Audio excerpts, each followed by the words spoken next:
Welcome to Heart Secrets. Mula pagkabata ay itinuturo na sa atin ng ating mga magulang na ang bawat desisyon at aksyon natin ay may kahihinatnan.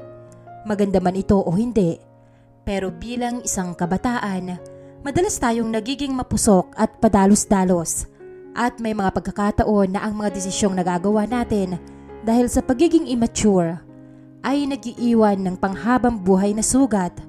Hindi lamang sa atin, kung hindi pati sa mga taong importante sa buhay natin.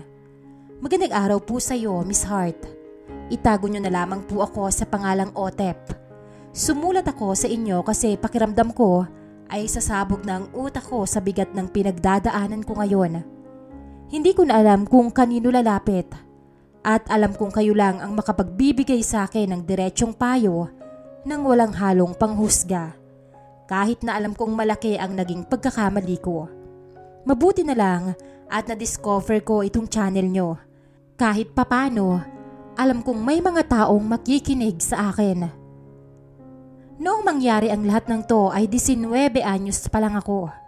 Grade 12 student ako sa isang pampublikong paaralan dito sa probinsya namin. Kung tatanungin mo ang mga magulang ko tungkol sa akin, paniguradong ang isasagot nila sa iyo ay isa kong malaking sakit sa ulo. Hindi ako tipikal na mabait na anak. Loko-loko ako sa school, laging absent, mahilig makipagbarkada at madalas mapatawag ang mga magulang ko sa guidance office dahil sa mga kalokohan ko. Aminado naman ako na pasaway ako.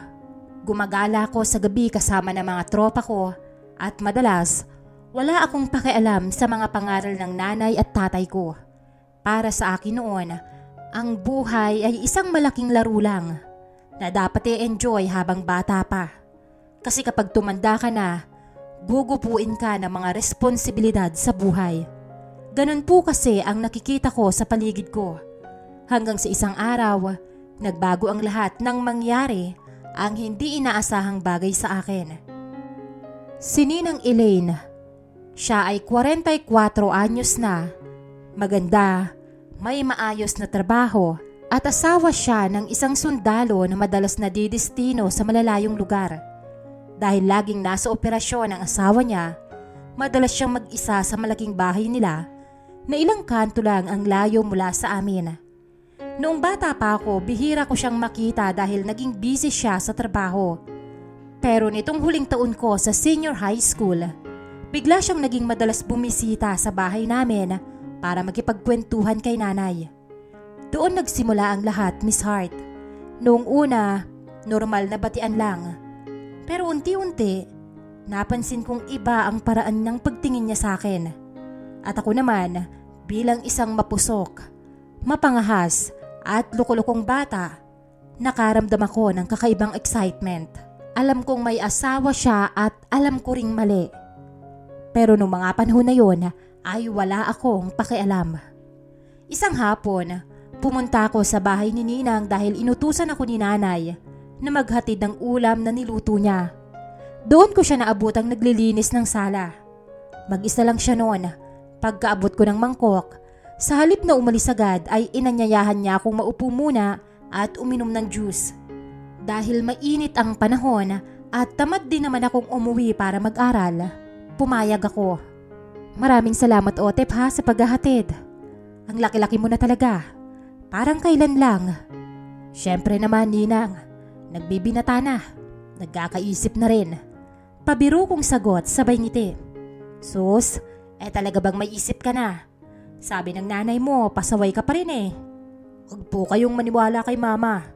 Puro naman mali ko ang nakikita nun eh. Pero binata na rin po ko, Ninang. Nagkakagusto na nga po sa babae. May laman ang pagkakasabi ko noon na pinaniniwalaan kong nakuha nyo naman ang gusto kong sabihin. Dahil pagkatapos po ng araw na yon, napakabilis ng mga nangyari. Naging close kami ni Ninang. Naging madalas ang pagte-text namin ni Ninang sa isa't isa. Noong una ay text lang po yon, Miss Heart. Pero nung tumagal ay nagsimula na kaming magkita ng patago. Siguro para sa iba ay wala lang noon. Pero ng panahon na yon, para sa akin ay siya ang trophy ko. Siyempre bilang isang batang lalaki, para bang achievement sa amin ang makagawa ng ganitong bagay. Ibig sabihin, matapang kami at wala kaming kinatatakutan. Tuwing umaga, magpapanggap akong papasok sa school. Isusuot ko ang uniform ko, magpapaalam kay nanay, at magbabaon ng pera. Pero ang totoo, dumidiretso ko sa likod ng subdivision kung saan nakatira si Ninang Elaine. May usapan kami. Hindi ako pwedeng dumaan sa harap ng gate niya nang maliwanag ang araw para hindi kami makita ng mga kapitbahay. Kaya naman, dadaan ako sa maliit na iskinita sa likod ng bakod kung saan may maliit na pinto na sadyang iniwan niyang nakabukas para sa akin. Papasok ako doon ng mabilis, mag-aalis ng school uniform at itatago ang bag sa ilalim ng hagdan nila. Daig ko pa ang magnanakaw sa routine ko noon, Miss Hart. Sa loob ng bahay na yon, doon nangyayari ang iniingatan naming sikreto. Habang ang ibang mga kaklasiko ay nagpapakapagod mag-aral para sa mga darating na exam, ako naman ay abala sa pakikipagkwentuhan at pag-aasikaso kay Elaine. Magluluto siya ng mga paborito kong pagkain tulad ng lechon kawali o carbonara. Mga pagkain na bihirang maulam sa bahay dahil sa hirap ng buhay. Para sa akin, naging paraiso ang bahay niya. Komportable, malamig dahil naka-aircon, at walang magulang na magbubunganga sa akin. Sana, ganito na lang palagi, Otep. Sabi niya sa akin habang magkatabi kaming nakaupo sa sahig ng kwarto. Ang lungkot-lungkot ng bahay na to kapag wala ang asawa ko.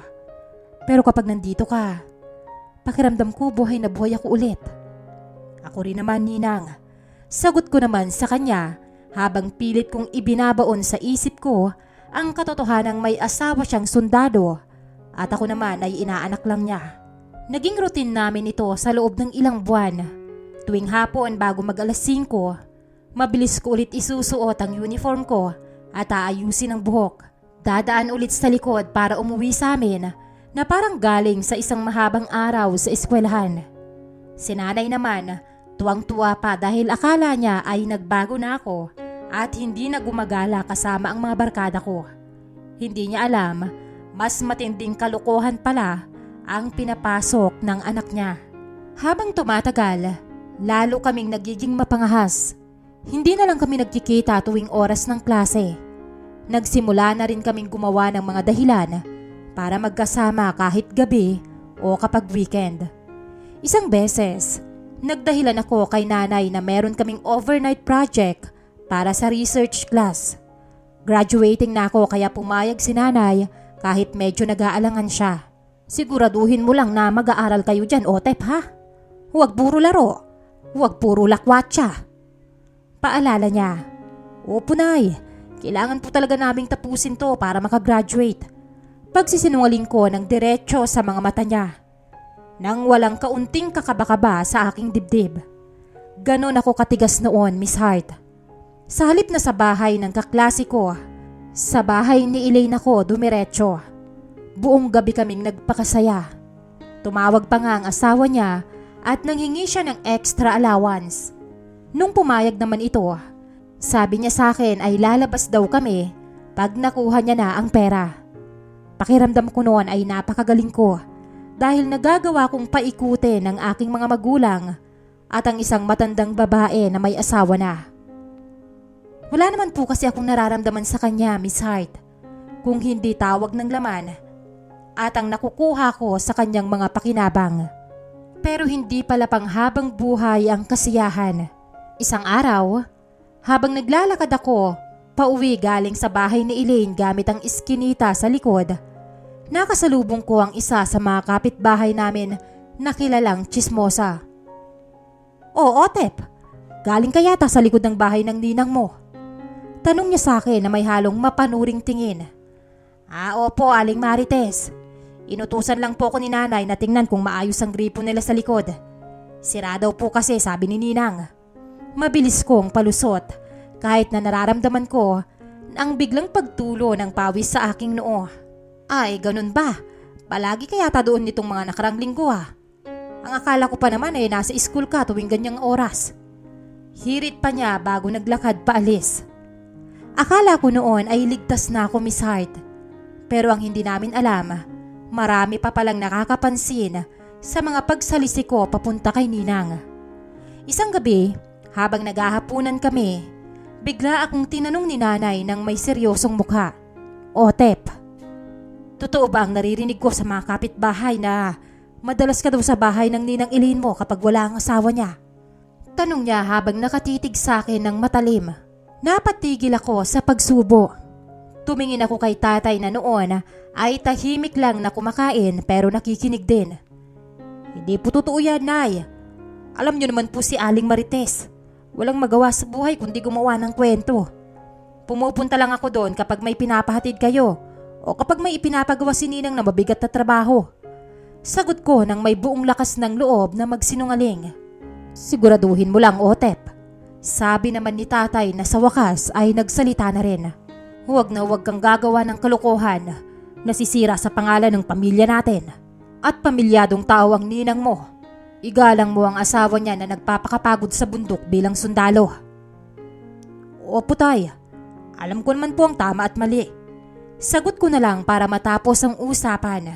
Kahit na sa loob ko ay natatawa ko dahil nagawa ko na naman silang paniwalain. Ngunit ang kasinungalingan, gaano man katagal itago ay may hangganan. Dumating ang araw na hinding-hindi ko malilimutan. Ang araw na sumira sa aking buhay at nagdala sa akin sa kasalukuyan kong sitwasyon. Biyernes ng hapon noon, Miss Hart. Walang pasok sa school dahil may seminar ang mga teacher. Dahil dito, alam kong may pagkakataon na naman kaming magkasama ni Elaine. Pumunta ako sa bahay niya gamit ang nakasanayang iskinita sa likod. Pumasok ako sa loob at naabutan ko siyang nag-aayos ng mga gamit sa sala. Umupo ako sa sofa at nagsimula kaming magkwentuhan tulad ng dati. Naka-on ang aircon, sarado ang mga bintana at ang buong bahay ay tahimik na tahimik. Otep, paano halimbawa kung malaman ng asawa ko ang tungkol sa atin? Biglang tanong ni Ninang Elaine sa akin habang nakatingin sa kawalan. Medyo natatakot kasi ako. Kilala mo si Jobet. Mainitin ang ulo noon at sundalo siya. Huwag mong isipin niya, Ninang. Sagot ko naman na may kayabangan. Malayo siya ngayon. Nasa Mindanao. At saka sino ba ang magsusumbong sa kanya? Maingat naman tayo. Ngunit habang sinasabi ko ang mga salitang yon, narinig namin ang biglang paghinto ng isang sasakyan sa harap ng gate. Sinundan ito ng tunog ng pagbubukas ng padlock ng malaking pinto. Nagkatinginan kami ni Elaine. Sukdulan po ang nervyos ko noong mga oras na yon, Miss Hart. Si Jobet, bulong ni Elaine na nanginginig ang buong katawan. Umuwi pala siya. Hindi kami nakagalaw agad sa aming kinauupuan. Sa loob ng ilang segundo, pumasok ang isang lalaking may kalakihan ng katawan, naka-uniform ng militar at may bitbit na malaking bag. Si Ninong Jobet, ang asawa ni Ninang Elaine. Noong pumasok siya sa sala, naabutan niya kaming magkatabi sa sofa. Sa mukha namin ay bakas ang matinding gulat at takot. Kahit na walang anumang pisikal na ginagawang masama sa mismong segundong yon, ang kakaibang katahimikan sa loob ng bahay, ang saradong mga kortina sa tanghaling tapat, at ang aking bag na nakatago sa ilalim ng hagdan na bahagyang nakalawit pa, ay sapat na para magbago ang ekspresyon sa mukha ni Ninong Jobet. Anong ginagawa mo dito, Otep? Tanong ni Ninong Jobet sa akin. Ang boses niya ay matalim at puno ng paghihinala. Ninong, binibisita ko lang po si Ninang. May inihatid lang po ako. Nauutal kong sagot. Ang dating kayabangan ko ay biglang naglaho. Mukha akong basang sisiw sa harap niya. Tumingin siya sa kanyang asawa na noon ay hindi makatingin ng diretso sa kanya. Pagkatapos, napansin niya ang cellphone ni Elaine na nasa ibabaw ng lamesa sa tapat namin. Bigla niyang kinuha ang phone. Sinubukan itong agawin ni Elaine, pero huli na. Dahil sa taranta ni Ninang, hindi niya nailak ang screen ng kanyang cellphone. Doon na nabasa ni Ninong ang lahat. Ang mga palitan namin ng mensahe mula noong nakaraang buwan pa. Ang mga matatamis na salita. Ang mga plano namin kung kailan kami magkikita.